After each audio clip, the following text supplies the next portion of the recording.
Hi friends, welcome to Sabina சமையல். இன்றைக்கி protein நிறைந்த ஒரு சூப்பரான ஒரு பிரேக்ஃபாஸ்ட் ரெசிபி தாங்க பார்க்க போகிறோம். நான் அதுக்கு பாசிப்பருப்பு எடுத்திருக்கேன். பாசிப்பருப்பு ஒரு 1/2 கிலோ போல் எடுத்திருக்கேங்க. உங்களுக்கு எவ்வளோ தேவையோ அதுக்கு தகுந்த மாதிரி நீங்கள் எடுத்துக்கலாம். 1/2 கிலோ பாசிப்பருப்புக்கு ஒரு 150 வெள்ளை உளுந்து எடுத்திருக்கேங்க. தோல் உளுந்து இல்லைன்னா தோல் நீக்கின உளுந்து எதாக இருந்தாலும் ஓகே. இப்போ அகலமான ஒரு பாத்திரம் எடுத்திருக்கேங்க. நான் எடுத்திருக்க பாசிப்பருப்பு எனக்கு ஒரு 3 டம்ளர் போல் வந்தது. இப்போ அந்த டம்ளர்லேயே பாசிப்பருப்பை அளந்து சேர்த்துக்கிறேன். இப்போ எல்லாத்தையும் அளந்து உள்ளே சேர்த்துக்கலாங்க. நான் ரொம்ப நாளுக்கு அப்புறம் இன்றைக்கி வீடியோ போடுறேன். ஏன்னு கேட்டால் கொஞ்சம் சில சூழ்நிலை காரணமாக எனக்கு வீடியோ போட முடியல. இன்னும் நான் கன்டினியூவாக போடுறதுக்கு பார்க்குறேங்க. இப்போ நம்ம உளுந்து அதே மாதிரி ஒரு 150 கிராம் போல் எடுத்தாச்சு. அந்த உளுந்தையும் உள்ளே சேர்த்துக்கலாம். பாசிப்பருப்பில் இந்த மாதிரி உளுந்து கை கால் வலியும் வராது. பாசிப்பருப்பு ப்ரோட்டீன் அதிகமாக இருக்குது. நம்ம வேறு எதுவுமே இதில் சேர்த்துக்கல. கொஞ்சமாக ஒரு 3/4 டீஸ்பூன் போல் வெந்தயம் சேர்த்துக்கிறேன். வெந்தயம் உடம்புக்கு குளிர்ச்சி தரும். இப்போ இது எல்லாமே ஒரு 4லேருந்து ஒரு 5 டைம் நல்லா கழுவியாச்சுங்க. கழுவிட்டு இப்போ நல்லா அது முழுகிற அளவுக்கு தண்ணி ஊற்றி ஒரு 5 மணி நேரம் நல்லா ஊற வச்சுக்கிறேங்க. நான் இது ஊற வைக்கும்போது மணி 5 மணி கரெக்டாக சாயந்தரம். அரைக்கிறதுக்கு எடுக்கும் போது நைட் 10 மணிக்கு எடுத்தேன். இப்போ நல்லா ஊறிச்சு பாருங்கள். நைட் 10 மணி ஆச்சு. இப்போ நான் எல்லாத்தையும் உள்ளே நான் சேர்த்துக்கிறேன். மிக்ஸி ஜாரில் கொஞ்சம் கொஞ்சமாக போட்டு 2 டைமாக அரைச்சி எடுத்துக்கிறேன். இது நல்லா நெய்ஸாக அந்த ஊற வச்ச தண்ணியவே ஊற்றி நல்லா அரைச்சி எடுத்துக்கலாம்.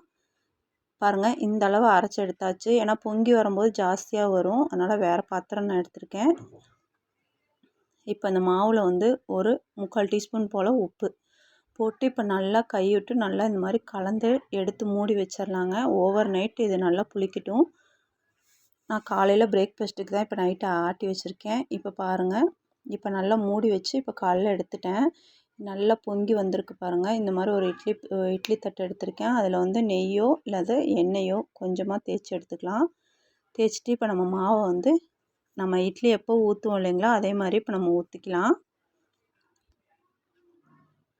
இப்போ இதே மாதிரியே எல்லா இட்லியும் நம்ம ஊற்றிட்டு அப்படியே இட்லி பானைக்குள்ளே நம்ம வச்சுக்கலாங்க. வச்சுட்டு நல்லா வெந்து வந்தோன்னா நம்ம பார்க்கலாம். இப்போ தண்ணி நல்லா கொதிச்சிருச்சு. இப்போ அப்படியே உள்ளே இறக்கி ஒரு 5 நிமிஷம் நம்ம இட்லி எப்படி வேக வைப்போமோ அந்த மாதிரி வேக வச்சு எடுத்துக்கலாம். இந்த பக்கம் அதுக்கு சைடிஷாக ஒரு வேர்க்கடலை சட்னி தான் அரைக்க போகிறேன். ஒரு கைப்பிடி போல் வறுத்த வேர்க்கடலை எடுத்திருக்கேன்.